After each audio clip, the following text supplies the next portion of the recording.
And one of the most remarkable stories, Ya Ikhwan, I have heard with this regards, is a story of a woman who lives in the city of Mansoura in Egypt. A lady who said that I came from a very poor family, and her husband was absent for one reason or another. And she said, my daughter became very ill on one particular evening, and she began to fever like never before. And I could do nothing for her. I have no money for food. We spent that evening hungry, let alone buy her medication.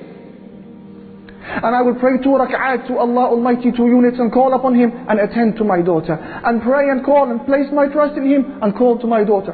Attend to my daughter. And the hours would pass. It was now midnight, 12 o'clock, 1 o'clock in the morning. Then they hear a knock on the door. Who is it? It's the doctor. It's the doctor.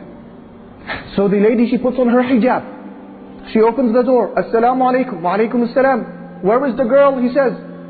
The lady, she says, she's in the room. Allahu Akbar, who sent him? He comes into the room. He checks her.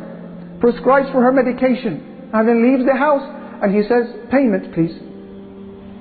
Payment. And the woman began to cry. She said, doctor, I don't have anything to pay you. He said, what do you mean? How rude of you. You should be ashamed of yourself. Don't you have any shyness? You call me in this late hour of the night to attend to your daughter, and you know you have no wealth to pay me. She said, doctor, wallahi, I didn't call you. I don't even have enough money to buy a phone. We haven't even eaten this evening. He said to her, what do you mean you didn't call me? Is this not door number such and such? She said, no, that's the door next door. The doctor, he began to weep, because he understood that this was Allah who sent him their way. He said, please, let me go back inside. What is your story? Who are you? How did this happen? And she explained the story. He understood. So he bought them food for that evening. And he went and he purchased and delivered the medication himself. And he gave her a monthly wage as well.